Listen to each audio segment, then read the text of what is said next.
C program consists of two types of elements, user defined and system defined. अब यहाँ पे देखो आप लोगों को थोड़ी चीजें ये समझनी पड़ेंगी कि जब किसी ने सी लैंग्वेज बनाई थी तो उसने बहुत सारे कंटेंट पहले से ही बना दिए थे, जिनको हम लाइब्रेरीज, कीवर्ड्स, आइडेंटिफायर्स बहुत तरह से इस तरह से एक्सेप्ट करते हैं। तो यहाँ पे दो चीजों की बात की जा रही है, user defined and system defined. System defined यानी कि ये पहले से बने बनाए हैं, और इसके बाद हमारे यूजर डिफाइन, यानी कि आप लोग जितने भी आइडेंटिफायर्स बनाओगे उनको हम यूजर डिफाइन की तरह से ट्रीट करेंगे, जितने भी मेथड्स बनाओगे उनको हम यूजर डिफाइन की तरह से ट्रीट करेंगे, जितने प्रोग्राम है वो आपने बनाए होंगे, यानी कि सारे यूजर डिफाइंड फंक्शनलिटी होगी। जितना भी काम हम लोग करेंगे वो सारा यूजर डिफाइंड होगा। अब यहाँ पे identifier is nothing but the name given to these elements. अब ये जो आप सारे एलिमेंट्स हैं इनको जो आप नाम प्रोवाइड करते हो वो क्या है, आइडेंटिफायर्स। अब आइडेंटिफायर्स किस तरह से हम ट्रीट कर सकते हैं, अगर हम बैक साइड में जाते हैं यहाँ पे तो हमें दिखा राहुल, ठीक। अब अगर हो सकता है हम सर्च करें, यहाँ पे हमें 56 यहाँ पे दिख रहे हैं स्टूडेंट के फॉर्मेट में, तो एक मैं हूँ यानी कि 50, अब यहाँ पे 57 यानी 56 स्टूडेंट्स अवेलेबल हैं। क्या हो सकता है राहुल नाम के 2 स्टूडेंट अवेलेबल हो, या अक्षय दिख रहे हैं, तो एक नाम के 2-3 स्टूडेंट अवेलेबल हो सकते हैं। लेकिन क्या राहुल पांडे जैसे यहाँ पे लिख रहा है तो राहुल पांडे सेम है, तो हमें यह आइडेंटिफाई करने होता है आइडेंटिफायर से क्या यूनिकनेस नेम में अवेलेबल है, जिससे हम कोई चीज आइडेंटिफाई कर सकें। तो उनको एक ऐसा नाम कंटेंट को प्रोवाइड करा दें कि जो एक यूनिकनेस प्रोवाइड करता हो, तो वो हमें क्या देगा, एक अलग आइडेंटिटी प्रोवाइड कर देगा, ठीक है। तो वही यहाँ पे है, वेरिएबल्स, फंक्शंस एंड लेबल की तरह से हम इन नामों को प्रोवाइड करते हैं। जो भी नाम होते हैं वो हमारे वेरिएबल्स हो जाएंगे, वेरिएबल का कोई नाम आप प्रोवाइड कर दोगे, उस जो नेम है फर्दर पूरे प्रोग्राम में वही नाम यूज किया जा रहा होगा, उस नेम के अंदर जो भी वैल्यू स्टोर करोगे उसका फर्दर यूज किया जाएगा। अभी हम लोग छोटा सा प्रोग्राम भी देखेंगे तो ये चीज समझ में आएगी। अब नीचे वाले फंक्शन में क्या है, identifier consist of letters, digits of any order. Letter और डिजिट होगा, लेकिन एक चीज इसमें बहुत ज्यादा एम्फेसाइज करनी है, first character must be letter. आप पहला कैरेक्टर जो होगा वो क्या होगा, लेटर होना चाहिए, रिमेनिंग हमारा कुछ भी हो चल जाता है। Both upper and lower letters can be used, यानी कि आप अपर केस और लोअर केस दोनों ही आप यूज कर सकते हो, वहां पे किसी तरह का कोई इशू नहीं है, ठीक है। सॉरी, रिजर्व कीवर्ड की बात है, कीवर्ड्स आर रिजर्व वर्ड। अब रिजर्व वर्ड क्या है, यहाँ पे अगर आप लोग देख रहे होगे तो फ्लोट आया, शॉर्ट आया, जो यूज हम लोग अभी लास्ट टाइम में कर चुके हैं वह वॉइड है, डू है, इफ है, इस तरह के बहुत सारे कीवर्ड जो हम लोग यूज भी कर चुके हैं और इनकी मीनिंग भी काफी कुछ हमें समझ में आती है। जैसे कि अगर हम एल्स की बात करते हैं तो एल्स यानी कि कुछ और भी कंटेंट है जिसकी बात की जा रही, तो एल्स, ये सारे रिजर्व कीवर्ड हो। रिजर्व कीवर्ड का कॉन्सेप्ट ये होता है कि इन कीवर्ड्स को आप यूज नहीं कर सकते हो, use in the sense normal user defined के अकॉर्डिंग ना मेथड बना सकते हो, और ना ही आप इसको किसी कीवर्ड की तरह से या लेबल की तरह से यूज कर सकते हो। ये ऑलवेज यूज कैसे होंगे, एज ए कीवर्ड, जितने लिखे गए हैं इसी तरह से ये कीवर्ड्स लिखे जाएंगे, ठीक है। कांस्टेंट, अब मेरे ख्याल से आप लोग बहुत सारे बच्चे जो हैं कांस्टेंट को ऑलरेडी जानते हो, लेकिन कैसे सी के अंदर यूज करना है वो एक डिफरेंट चीज है। तो हम कांस्टेंट पहले समझते हैं। मेरे ख्याल से हम जितने भी मैथ वाले बच्चे हैं, पाई की वैल्यू कितनी होती है, 3.14 है ना, जो यहाँ पे मेंशन की गई।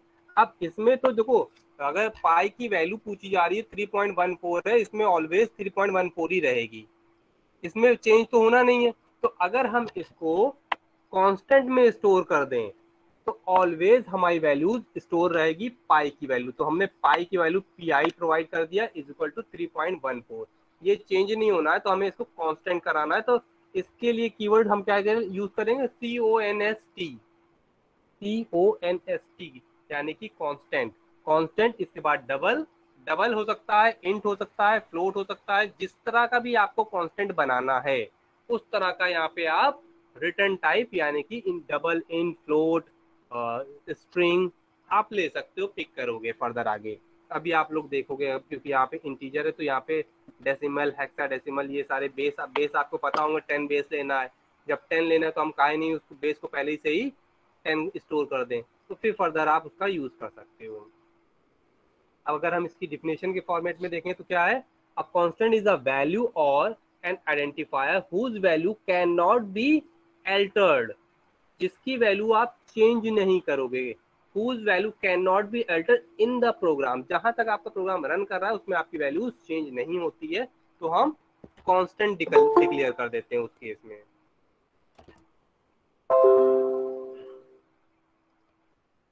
अब यहाँ पे इंटीजर कांस्टेंट की बात की जा रही, तो अगर आपका पता है कि बेस 10 ही है, अब बेस ऑक्टल का 8 होता है हमेशा, हम लोग को पता है हेक्साडेसिमल बेस 16 होता है, तो अगर हम इस बेस को ले लें और डिक्लेयर कर दें 16, 8 और 10, तो हम इजिली इस कांस्टेंट की वैल्यू को यूज कर सकते हैं। नहीं तो फिर हर बार हमें बेस राइट डाउन करना पड़ेगा और हो सकता है समटाइम्स बाय मिस्टेक हम बेस लिखने में गलती कर दें, तो इसकी अपेक्षा वेरिएबल में डिक्लेयर कर देंगे और उस वेरिएबल को यूज करेंगे। जैसे कि यहाँ पे देख रहे हो, तो 3.14 टाइप करने की अपेक्षा पी टाइप करना इजी बैठेगा, है ना। और उस अभी तो यहाँ पे छोटे सा कांस्टेंट दिखा रहा है, हो सकता है कांस्टेंट की यहाँ पे ढेर सारी लंबी सी वैल्यू हो, है ना। अगर ये लंबी सी वैल्यू निकली तो और ज्यादा हमारे लिए डिफिकल्ट इस वैल्यू को रिमेम्बर करना होगा, तो इसकी अपेक्षा हम इसका एक वेरिएबल नेम यानी कि नेम प्रोवाइड कर दें, ये जो है वो नेम आएगा, वो इस वैल्यू को स्टोर करके रखेगा।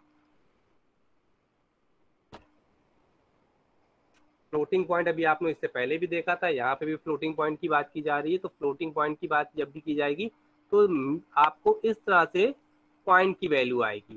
तो पॉइंट की वैल्यू यहाँ पे जो लिखी है ये हमारी रेंज बताई जा रही है, कितनी हम वैल्यूज स्टोर कर सकते हैं।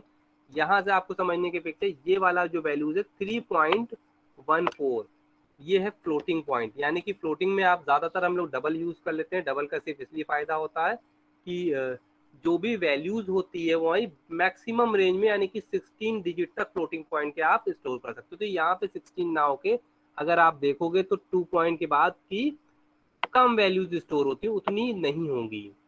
करेक्टर कांस्टेंट, तो करेक्टर में एक ही करेक्टर आएगा, दो तो आएंगे नहीं क्योंकि ऑलरेडी करेक्टर है, स्ट्रिंग की बात नहीं की जा रही है। अगर स्ट्रिंग होता है तो पूरा का पूरा नेम और जो भी आपको स्टोर करना होता है वो पूरा होता है। स्ट्रिंग पे आ जाते हैं हम लोग, स्ट्रिंग की बात करते हैं। तो अभी जैसे मैंने बोला था, तो ये पूरा का पूरा डबल कोट्स में जो भी आप मेंशन कर रहे हो इसको किसी एक वेरिएबल में स्टोर करोगे, तो जैसे ही वेरिएबल में स्टोर करोगे तो ये हमारी कांस्टेंट वैल्यू हो जाएगी, मॉडिफाई नहीं होगी। कांस्टेंट मतलब पूरे प्रोग्राम के एक्सक्यूशन के ड्यूरेशन में चेंज ना होना वैल्यू, उसका कांस्टेंट वैल्यूज ट्रीट की जा रही होती हैं। एक आध चीजों को प्रैक्टिकल भी देखते हैं। ऑनलाइन सी कंपाइलर, जैसे ही लिख के एंटर कर दोगे तो ढेर सारे कंपाइलर अवेलेबल आ जाएंगे, है ना। हाँ, बस ये चीज ध्यान में रखिएगा, ऑनलाइन वाले जो सी कंपाइलर हैं काफी एडवांस होते हैं और बहुत सारा कोड आपको नॉर्मली इजिली वो रन करा देते हैं बिना एरर के। कल में हमने 2122 के साथ जो क्लास ली थी तो उसमें बाद में प्रैक्टिकल करके दिखाया था उनका, उन सारे बच्चों के लिए कहीं से कहीं ना कहीं थोड़ा सा रिमाइंड होगा। तो यहाँ पे जो आपका कोड है वो सी की लैंग्वेज का इतना इसमें बन के आ रहा है, लेकिन अगर आप यूज करते सी को, जो अगर डाउनलोड करके यूज करते हो तो फिर आपको ये सारा कोड भी लिखना पड़ता है। तो शॉर्ट में, बहुत शॉर्ट में बताएंगे, बाद में हम इनको और डीप में बताएंगे। ये हमारी लाइब्रेरी को ऐड करने का पैटर्न है, studio.h लाइब्रेरी है। यहाँ पे इंट मेन, मेन एक फंक्शन है जो सबसे पहले एंट्री करता है, इसी में ही हम आपको सारा वर्क करना होगा। इंट यानी कि इस मेन का रिटर्न टाइप होता है कि आप इंटीजर टाइप की वैल्यू कुछ यहाँ से रिटर्न कराओगे, जैसे कि आप देख रहे हो इंटीजर टाइप का 0 होता है तो इस 0 को रिटर्न कराया जा रहा है। इसी तरह से सेम प्रिंटफ देख रहे हो, तो प्रिंटफ भी हमारा बना बनाया फंक्शन है और इस फंक्शन को फर्दर पहले से बना हुआ है इसलिए हम डायरेक्टली यूज कर रहे हैं, और जो भी कंटेंट डबल कोट्स के अंदर आप मेंशन कर दे रहे हो वो क्या है, एज इट इज प्रिंट हो जाएगा हमारे स्क्रीन के ऊपर। तो एक चीज यहाँ पे अभी फटाफट हम लोग ये देखे थे कि जब हमने यहाँ पे पढ़ा था तो स्ट्रिंग के केस में क्या आया था, ये देखो डबल कोट्स के अंदर, चाहे हम इसको किसी वेरिएबल में स्टोर कर दें और या फिर कहीं पे भी मेंशन कर रहे हैं डबल कोट्स में, और इसको अगर आप रन करा दोगे तो ये डाउन साइड में शायद यहाँ पे देखो कंपाइलर रन कर रहा है और उस स्ट्रिंग को प्रिंट कर दिया। तो ये क्या हुआ, हमारे पास कांस्टेंट हो गई। ये वैल्यू तब तक चेंज नहीं होगी जब तक आप इसमें मॉडिफिकेशन करोगे नहीं। ठीक है, जब तक आप इसमें मॉडिफिकेशन नहीं करोगे तब तक ये मॉडिफाइड होगी नहीं। तो आपको भी प्रोग्राम की स्टार्टिंग ऐसे ही करनी है, hash include studio dot hash mention करना होगा। इंट मेन यानी कि इंट मेन टाइप करोगे। अगर आप अपने लैपटॉप या डेस्कटॉप के ऊपर प्रैक्टिकल कर रहे हो तो ये आपको सारा टाइप करना होगा। अगर आपको अपना नाम प्रिंट कराना है तो फिर आप क्या करोगे, इस वहां पे एंट्री करोगे और पूरे में प्रिंट एफ लिखने के बाद यहाँ से आप पूरे में हम दिखा देते हैं, आप यहाँ से पूरा प्रिंट करोगे प्रिंट एफ। जैसे ही प्रिंट एफ यानी कि कीवर्ड बनेगा थोड़ा सा डिजाइन फर्क आ जाएगा, और इस तरह से डबल कोट्स लगा के इसके अंदर डबल कोट्स मेंशन ब्रैकेट लगा के डबल कोट्स लगा दोगे, इसके अंदर जो भी आप टाइप कर दोगे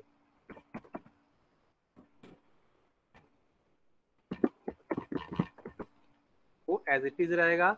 जितनी भी लाइन आप मेंशन करोगे लास्ट में टर्मिनेट करोगे। अगर हर लाइन के बाद आपको कुछ दूसरा काम करना है तो यहाँ पे टर्मिनेशन का सिंबल है कोलन, तो आप कोलन को मेंशन कर दोगे और इसके बाद आप रन कराओगे तो यहाँ से हेलो वर्ल्ड हट के आ जाएगा वो कंटेंट जो आपने प्रिंट कराए हैं। यानी कि जैसे कि मैंने अपना नाम प्रिंट कराया है तो वो यहाँ पे प्रिंट करता हुआ दिख रहा है। हाँ, बस एक चीज जरूर ध्यान रखिएगा, ये एडवांस कंपाइलर है और जो आप अपने सिस्टम पे यूज करोगे वो थोड़े से उतने एडवांस कंपाइलर नहीं है। तो कल एक जो इशू था यहाँ पे मैं दिखा रहा हूँ, ये रिटर्न टाइप एंड करने के बाद अगर आप रन कराओ तो कंपाइल टाइम पे एरर आनी चाहिए थी, जो इसमें नहीं आती है।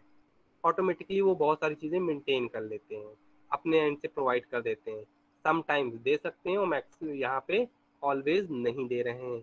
तो ये आप लोगों को ध्यान में रखना पड़ेगा कि इंटीजर टाइप अगर हमने रिटर्न टाइप लिया यहाँ पे तो फिर एरर आएगी ही आएगी। ये चोरी कॉन्सेप्ट जो है वो हमें अपने माइंड में सेट करना है।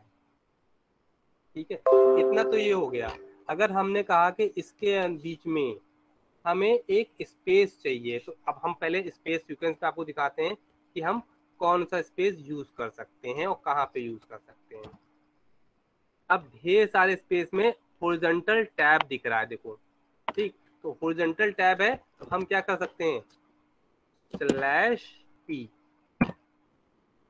खाली इतना मेंशन किया, रन करा के देखते हैं क्या होगा।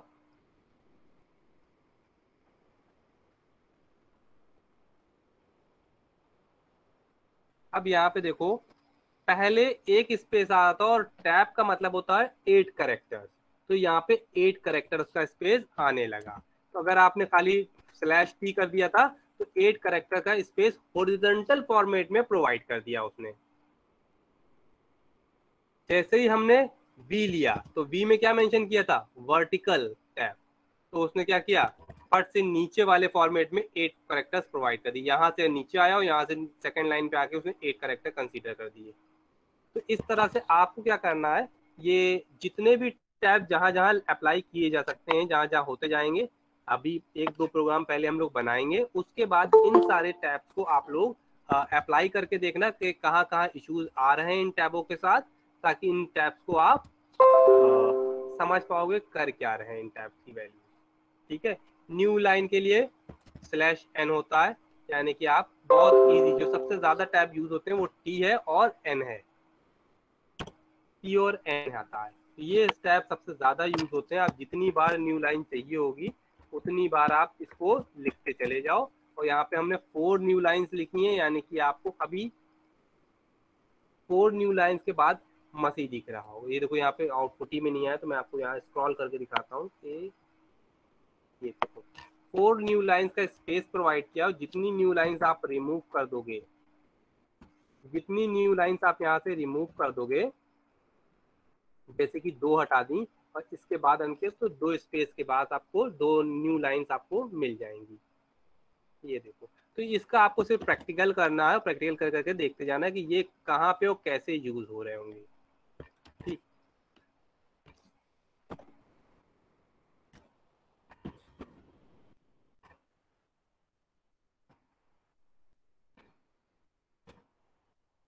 अब यहाँ पे हमने ए के अंदर 99 स्टोर कर दिया है, तो अगर हम वापस जाते हैं तो हमारे पास क्या है, कॉन्स्टेंट्स अवेलेबिलिटी में आ जाते हैं, कीवर्ड्स अवेलेबल में, आइडेंटिफायर्स हैं।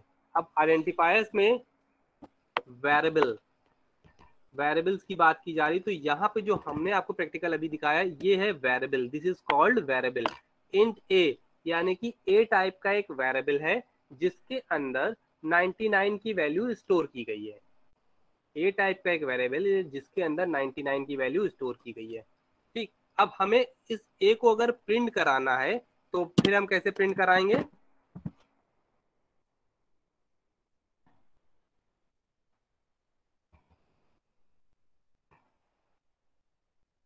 रन करा के देखते हैं। अगर कोई एरर होती तो कंपाइल पॉइंट पे फट से बता देगा, नहीं तो यहाँ पे आप नीचे देखो बिना एरर के इसने 99 को प्रिंट कर दिया है। अभी आप लोग कहोगे कि सर ये आपने क्या चीज टाइप कर दी है, तो अभी इसका अगर हम डायरेक्टली आपको एक लाइन में बताएं तो जो इंटीजर टाइप की वैल्यूज है उसको कंपाइलर को एक्सप्लेन करता है कि आप इंटीजर टाइप की वैल्यूज प्रिंट कराना चाहते हो या यूज करना चाहते हो इनपुट आउटपुट फंक्शन के ड्यूरेशन में, तो आपको परसेंटाइल डी परसेंटाइल एफ इस तरह से प्रोवाइड करने पड़ते हैं जो सिंबल बनाए गए हैं। इंटीजर, फ्लोट, स्ट्रिंग, इसके लिए अगर स्ट्रिंग है तो फिर एस आ जाता है, आपका परसेंटाइल जरूर लगाओगे परसेंटाइल एस आ जाएगा स्ट्रिंग के केस में। तो इस तरह से आपको प्रिंट कराना पड़ता है। ठीक है, ये हम लोग के बात का चीज तो हम बाद में समझेंगे। अब एक चीज और थी, अगर स्मॉल और कैपिटल करते हैं तो यहाँ पे हमने 99 लिया और यहाँ पे हमने कैपिटल ए ले लिया है। अब प्रिंट करा के देखते हैं क्या होगा। देखो ये ऑनलाइन कंपाइलर है तो हो सकता है बफर से उठा ले, लेकिन आप जब भी न्यूज आ भी गया कंपाइल है, compilation fail due to error. अब एरर कहाँ पे बताई उसने, ये एरर कहाँ पे बता रही, इस ए पे, क्योंकि यहाँ पे स्मॉल और कैपिटल दो डिफरेंट चीजें हैं, केस सेंसिटिव होने की वजह से ये रन नहीं किया। ठीक है, तो आपको वापस इसको क्या है स्मॉल ए में कन्वर्ट करना है और फिर से प्रिंट करा दोगे तो हमारा प्रोग्राम रन पड़ेगा क्योंकि उसको मिल जाएगा ए। क्लियर है, समझ में आया ना? Yes sir. अब इसमें एक चीज और बता देते हैं, ये क्यों और ज्यादा ये डिफरेंस क्यों क्रिएट कर रहा है। अगर हम स्काई वैल्यू की बात करते हैं तो फिर अगर कैपिटल ए लिखा है तो कैपिटल ए इक्वल टू 65 होती है स्काई वैल्यू, और स्मॉल ए की स्काई वैल्यू किसी को पता है? 97। Very good, 97। यानी कि मशीन को हमें दो डिफरेंट डिजिट्स मिल रहे हैं और इनको जब हम कन्वर्ट करेंगे बाइनरी लैंग्वेज में तो फिर हमें इसके आउटपुट और डिफरेंट मिलेंगे। इसलिए यहाँ पे केस सेंसिटिव लैंग्वेज एक्सेप्ट की जा रही है, क्योंकि एक की वैल्यू है 65 और अगर हम स्मॉल ए की वैल्यूज देखते हैं तो फिर वो है 97। तो दो डिफरेंट वैल्यूज हैं और जिसकी वजह से यहाँ पे वेरिएबल अलग हुआ, और ये वाला वेरिएबल अगर हमने कैपिटल में डिफाइन कर दिया तो फिर ये हमारा डिफरेंट वेरिएबल हो